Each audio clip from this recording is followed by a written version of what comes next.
શ્રીનાથજીના પ્રાગટ્યની ગાથાનું જો દર્શન કરીએ, સારસ્વત કલ્પ એથી એ પૂર્વ ગોલોક ધામની કથામાં જવું પડે. ગર્ગ સંહિતામાં ગિરિરાજ ખંડમાં ગોલોક ધામની આ દિવ્ય લીલાનું વર્ણન છે. ગર્ગજી જે ભગવાનના પુરોહિત હતા, જેમણે પ્રભુનું નામકરણ કર્યું, ભાગવતજીમાં જે કથા આવે છે, એમણે ગર્ગ સંહિતા લખી છે. અને આ વ્રજમાં યમુનાજી, ગિરિરાજજી, આ વ્રજમંડલ, એમાં થયેલી પ્રભુની અનેકવિધ લીલાઓ, એનું વર્ણન ગર્ગ સંહિતામાં છે. મને તો વૈષ્ણવે એકવાર ગર્ગ સંહિતા જરૂર વાંચી. સુંદર છે, સુંદર પ્રસંગો છે. યમુનાજીનું પ્રાગટ્ય ગોલોક ધામમાં કઈ રીતે થયું, ગિરિરાજજીનું પ્રાગટ્ય કઈ રીતે થયું, એનું બધું જ વર્ણન ગર્ગ સંહિતામાં છે. તો શ્રીનાથજીના પ્રાગટ્યની ગાથા ગાતા પહેલા ગિરિરાજજીના પ્રાગટ્યની ગાથા ગાવી પડે, જેમાંથી શ્રીજીનું પ્રાગટ્ય થયું. બહુલાશ્વ રાજા, અને ત્યાં ચર્ચા થઈ છે. કથા કહેતા ત્યાં કહેવામાં આવ્યું ગિરિરાજ ખંડમાં કે એકવાર ઠાકોરજી અને સ્વામીજી નિકુંજમાં વિહાર કરી રહ્યા હતા. અને વિહાર કરતા કરતા સ્વામીજીએ સહજ મનમાં મનોરથ કર્યો. અને મનોરથ કરતા પ્રભુને કહ્યું કે નાથ, આ સુંદર લીલા સ્થળી છે, અનેક ગોપીજનો કુંજ નિકુંજો છે, પણ હજી પણ મને કઈ કમી લાગે છે. પ્રભુ, કોઈ એવું સ્થાન નિર્મિત કરો કે જ્યાં સુંદર સુંદર કંદરાઓ હોય, સુંદર ઝરણાઓ વહેતા હોય, કંદમૂળો ઉગતા હોય, એવી ગહન સઘન કંદરાઓ હોય જ્યાં એકાંતિક વિહાર થઈ શકે. અને જ્યાં સ્વામીજીના મનમાં આવો મનોરથ થયો, એ જ સમયે ઠાકોરજીના હૃદયમાંથી તેજ પુંજ નીકળ્યું, પ્રકાશમય, 100 યોજન ઉપર ગયું. અને ત્યારે ઠાકોરજી એના ઉપર હાથ રાખ્યો અને તેજ પુંજને રોક્યું. અને તેજ પુંજ પર્વત આકારે ગોલોક ધામમાં પ્રગટિત થયું. 100 શિખર એના હતા, એટલે ગોલોક ધામમાં એનું નામ પડ્યું શતશૃંગ. 100 શિખરો. આ ગિરિરાજ બાવાનું પ્રાગટ્ય ગોલોક ધામમાં છે. કથા આગળ ચાલે છે. રાસ કરતા કરતા પ્રભુના મુખમાં ઉદાસી જોઈ. સ્વામીજીએ કહ્યું કે પ્રભુ, રાસમાં આપ ઉદાસ કેમ છો? ઠાકોરજીએ કહ્યું, મને લીલાથી જે વિખૂટા પડ્યા છે મારા જીવો, જે ભૂતલ પર ગયા છે, મને એમનો વિરહ થઈ રહ્યો છે. મને એમની યાદ આવી રહી છે. એ ફરી ક્યારે લીલામાં પ્રાપ્ત થશે? કોણ એમને લીલામાં લાવશે? એમના વગર મને રાસમાં આનંદ આવતો નથી. મારો રાસ એમના વગર અધૂરો છે.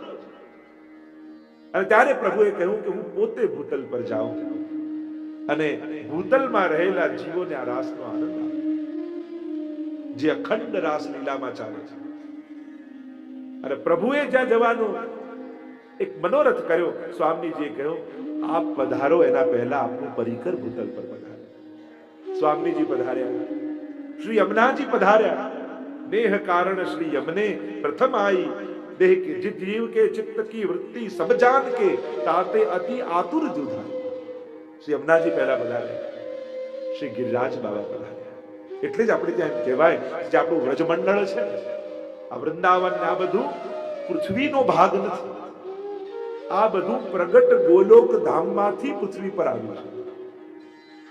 અને ત્યાં સુધી એટલે કહ્યું વરાહ પુરાણ આદિમાં કે જ્યારે પ્રલય થઈ જાય અને આખી પૃથ્વીનો નાશ થાય, ત્યારે પણ વ્રજમંડળ ડૂબતું નથી, કારણ કે પૃથ્વીનો ભાગ નથી.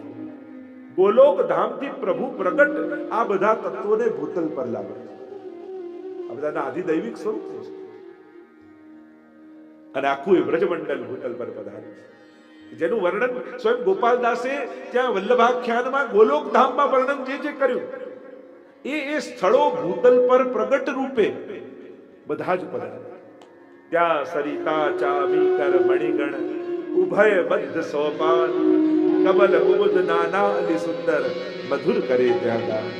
એટલે એવો પ્રસંગ આવે છે જ્યારે અકબર બાદશાહ તાનસેનને લઈ એમના ગુરુ હરિદાસ સ્વામીને મળવા આવ્યા, ત્યારે એમ કહેવાય છે ઇતિહાસમાં કે ત્યારે બહુ પ્રસન્ન થયા એમનું સાંભળી. શું આપું? તો કે આ યમુનાજીનો ઘાટ છે ને, રત્નોથી મળી દે. પેલા તો રત્નો લઈને આવ્યામાં તો એક પગથિયું ના થાય. કહ્યું કે હવે જઈને જો, અને જોયું તો આટલા મોટા શિલા જેવા રત્નોથી આખો જટિત ઘાટ અકબર બાદશાહને દેખાય. કહ્યું કે તારું કાંઈ સામર્થ્ય નથી.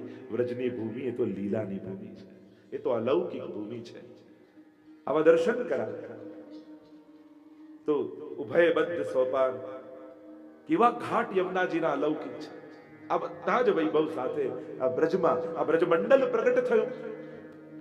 અને બ્રજમંડલ પ્રગટ થયું તો યમુનાજી પધાર્યા, બ્રજભક્તો પધાર્યા, ગિરિરાજજી પધાર્યા. ગિરિરાજજીની ગાથામાં એવું વર્ણન આવે છે કે ગિરિરાજજીનું પ્રાગટ્ય સાલમલ દ્વીપમાં થયું, દ્રોણના પુત્ર રૂપે. દ્રોણના 3 પુત્ર થયા: કાંતાનાથ પર્વત, ચરણાદ્રી પર્વત અને ગોવર્ધન. ત્રણેય ભાઈ. કાંતાનાથ પર્વત જે આપણે ચિત્રકૂટમાં જઈએ એની પરિક્રમા થાય, ભગવાન રામે ત્યાં ચાતુર્માસ આદિ કર્યા, મહાપ્રભુજીના બેઠકજી છે.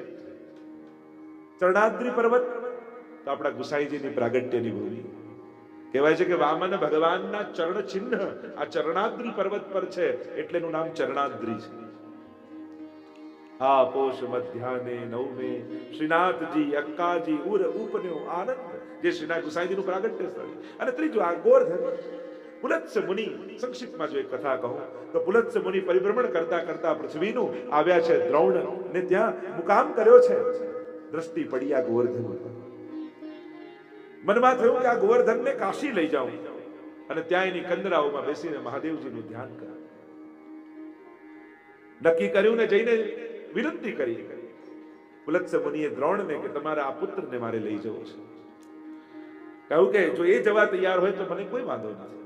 આવ્યા ગોવર્ધન પાસે, વિનંતી કરી છે કે મને મનમાં મનોરથ છે કે તને લઈ જાઉં કાશીમાં અને ત્યાં તારી કંદરાઓમાં બેસીને મહાદેવજીનું ધ્યાન કરું.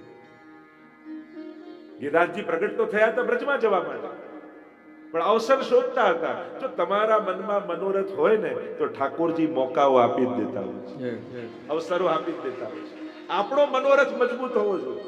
જો ખરેખર હૃદયથી આપણને મનોરથ હોય ને તો ઠાકોરજી કાંઈ ને કાંઈ કરી આપણને અવસર પ્રદાન કરે છે.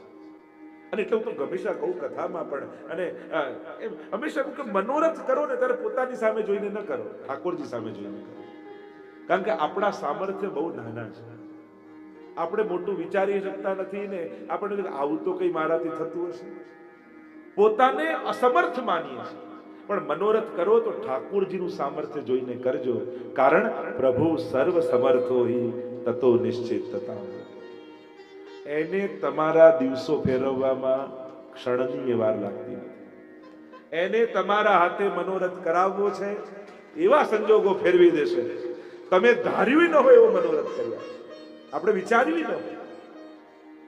આ કૃપા છે પ્રભુ. એટલે પોતાના આપણા અલ્પ સામર્થ્યને જોઈને મનોરથ નહીં કરો. જેનો મનોરથ કર્યો હોય એના સામર્થ્યને યાદ કરીને મનોરથ કરો. કારણ કે પ્રભુ મારો સર્વ સમર્થ છે. એ મનોરથ પૂરા કરવા માટે એ કાંઈક ને કાંઈક એવું કૌતુક કરે. અમે તો ઘણી વાર જો પ્રભુને મનોરથ પૂરા કરવા હોય, કર્યો કોઈ હોય, લાભ પણ લઈ જાય, એવું થઈ જાય ઘણી વાર. પ્રભુને લાભ આપવો જ હોય તો કેમે કરીને આપે. વાર્તા સાહિત્યમાં તમે જુઓ કેવા કેવા મનોરથો ભક્તોએ કર્યા અને ઠાકોરજી પૂરા કર્યા છે. અને ગિરિરાજ બાબાને થયું કે મારે તો બ્રજમાં જવાનો અવસર જ જોઈએ છે. કહ્યું મુનિને કે તમારી જોડે હું આવીશ, પણ એક ક્ષણે એક વાર જ્યાં મને મૂકશો પછી ત્યાંથી ઉભો નહીં થાય.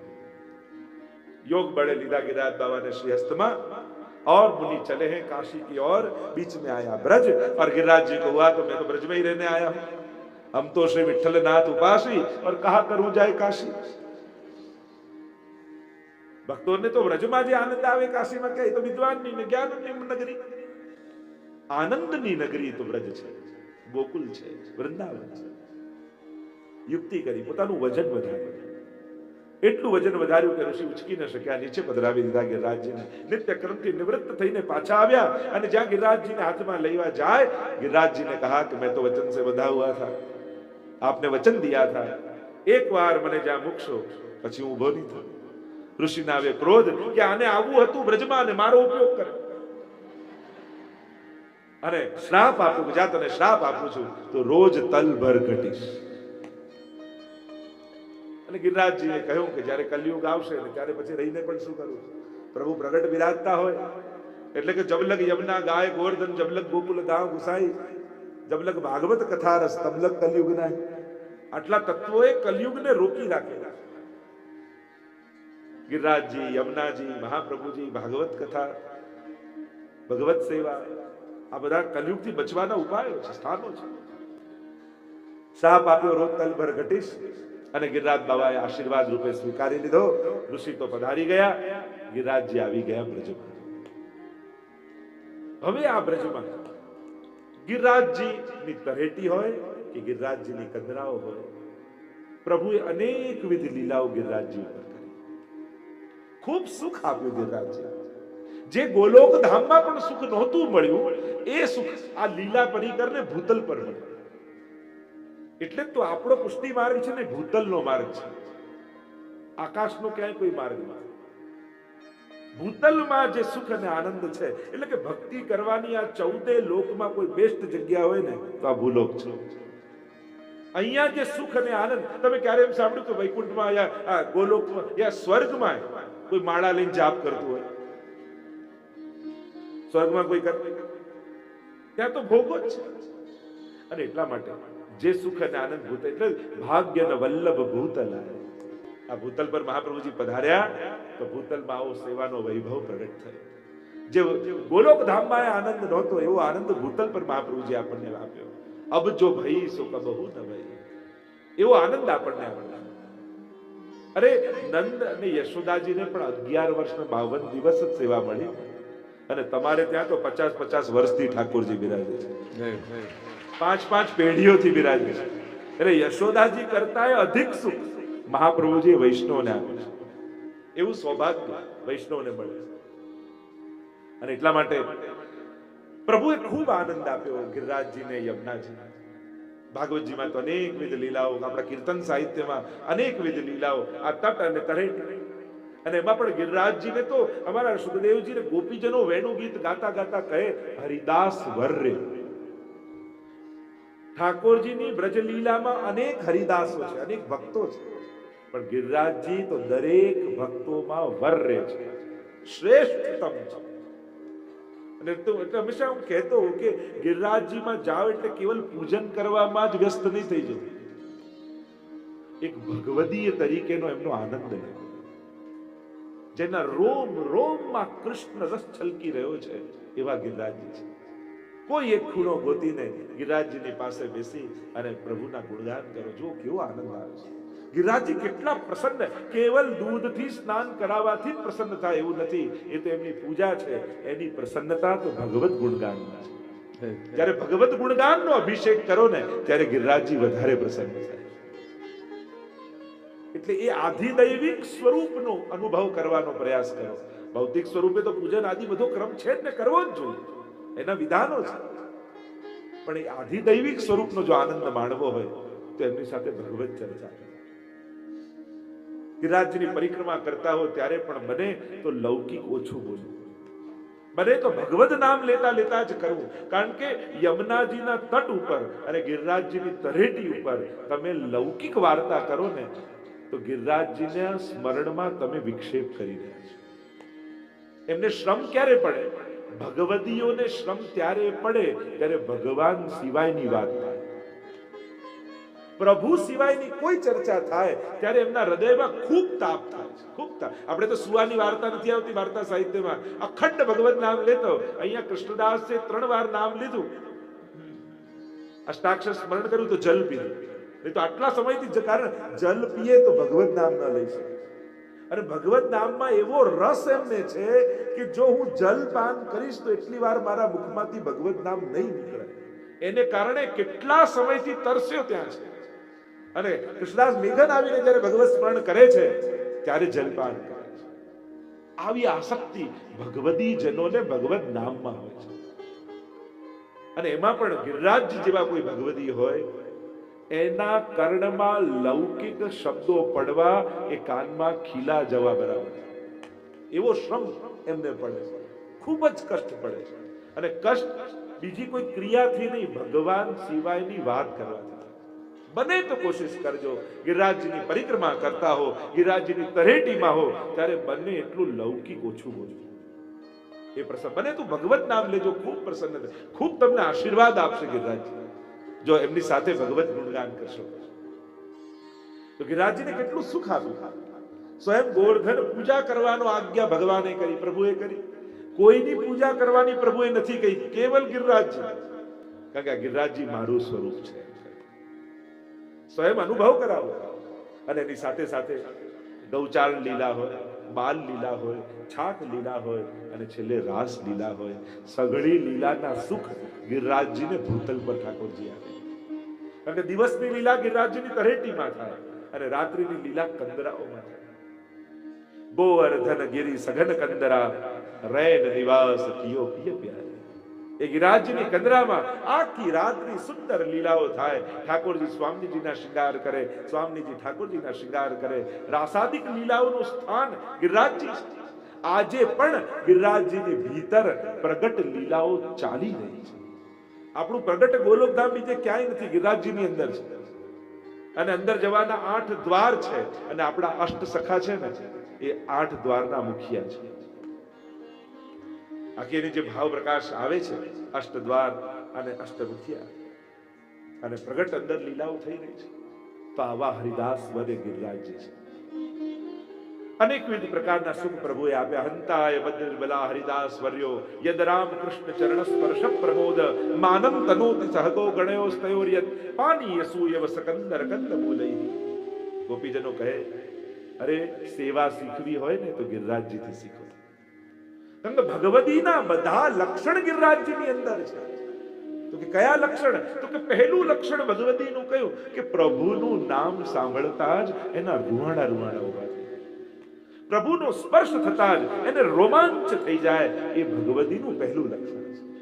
તો યદ રામ કૃષ્ણ ચરણ સ્પર્શ પ્રમોદ. जब ठाकुर जी और दाऊ जी गाय चराते हुए गिरिराज जी के ऊपर पधारते हैं, उनके चरणों का स्पर्श पाते ही गिरिराज जी के रोम रोम खड़े हो जाते हैं. ये जो लता पता वृक्षें दिखाई देती हैं गिरिराज जी के ऊपर, वो कोई वृक्ष नहीं है, वो गिरिराज जी के रोम है, जो प्रभु के स्पर्श से रोमांचित हो गए. प्रत्येक लीलाएं गिरिराज जी के भीतर है, वो बाल लीला हो या माधुर्य लीला हो. जब श्रृंगार करते हैं स्वामिनी जी का ठाकुर जी, श्रृंगार तो हो गया, लग रहा है कुछ कमी रह गई. सोचने लगे प्रभु क्या कमी रह गई. तो हुआ कि अरे आंख में काजल तो लगाया ही नहीं स्वामी ने. तुरंत गिरिराज जी के ऊपर हाथ घिसा और वो कजरी सीला हो गई, काजल निकलने लगा. आ सेवकની તત્પરતા. જે સમયે સ્વામીને જેની આવશ્યકતા હોય ને, સેવક એવો થઈને સેવા કરે, તુરંત એવો થઈ જાય. કાજલ લગાવ્યું ને તો હજી કઈ કમી છે, યાદ આવ્યું, અરે હજી સિંદૂર તો ભર્યું નથી, માંગ તો ભરી નથી, અને એક આ શિલા પર ઘસી એ સિંદૂરી શિલા थी. सभी प्रभु के सुखार्थ सामग्री सिद्ध करते हैं गिरिराज जी. यद राम कृष्ण चरण स्पर्श प्रमोद मानम तनोति सहगो गणयो स्तयोर्यत पानीय सूयवस कंदर कंद मूले. ठाकुर जी गौचारण करते हुए दोपहर के समय जब क्षुधातुर होते हैं, उत्थापन का समय होता है, पहुंच गए हैं ठाकुर जी, और सखाओं को हुआ अरे प्रभु अभी जागेंगे, भूख लगेगी, क्या करें. इतने में पुलिंद जी आ જે ભીલ કન્યાઓ ગિરિરાજજીની તરેટીમાં રહેતી, એક રોજ સેવા કઈ કે બપોરનો સમય થાય, એક છાબલે હાથમાં અને ગિરિરાજજીની તરેટીમાં જે કંદમૂળ ઉગ્યા હોય ને એને તોડતા તોડતા ભેગા કરતા કરતા કરતા સુંદર છાબ સિદ્ધ કરે. અને ઠાકોરજી જાગે એટલે છાપ સન્મુખ કરી. આ સેવા પુલિંદજીઓની છે, ઉત્થાપનની સેવા. પણ સુબોધનીજીમાં મહાપ્રભુજી કહે છે પુલિંદજીઓએ બીજું કોઈ સત્કર્મ કર્યું નથી, પ્રભુ કેમ એમને સુખ આપે છે. અને પૂર્ણા પુલિંદ ઉરુગાય પદાબ્જ રાગ કહ્યું, એમને પૂર્ણ કહ્યા પુલિંદજીઓ. તો કે આ પૂર્ણ ક્યાંથી થઈ ગયા? અને લીલામાં પૂર્ણ તો કેવલ સ્વામીજી છે. એમને આવો આનંદ ક્યાંથી મળ્યો પુલિંદજીઓ? તો કે ગિરિરાજજીની તરેટીમાં કંદમૂળ વીણવા જતા અજાણતામાં પણ એમને ગિરિરાજજીનો સંગ અને સ્પર્શ થાય છે. અને આ સંગ અને સ્પર્શને કારણે, આ ગિરિરાજજીના સંગને કારણે પુલિંદજીઓ પૂર્ણતાને પ્રાપ્ત થઈ છે. એમ સુબોધનીમાં મહાપ્રભુજી વેણુ ગીતમાં સમજાવે તો આ ગિરાજ બાવા જ્યારે ઠાકોરજીને જલની જરૂર પડશે એમ વિચાર આવે એટલે પોતાની અંદરથી ઝરણા વાવે. એટલે ક્યાંય યમુનાજી દૂર હોય તો સખાઓ શું કરે, આ ઝરણા પાસે જઈ ઝારીજી ભરીને લાવે અને ઠાકોરજીને અંગીકાર કરાવે. સ્વયંની અંદરથી લીલા સામગ્રી પ્રગટ કરે છે, પ્રભુની સેવા કરે છે. આ સેવકનો ધર્મ છે કે એમનું અસ્તિત્વ જ સેવા માટે છે. અને આ પ્રકારના સુખ ગિરિરાજજીને ઠાકોરજી આપ્યા.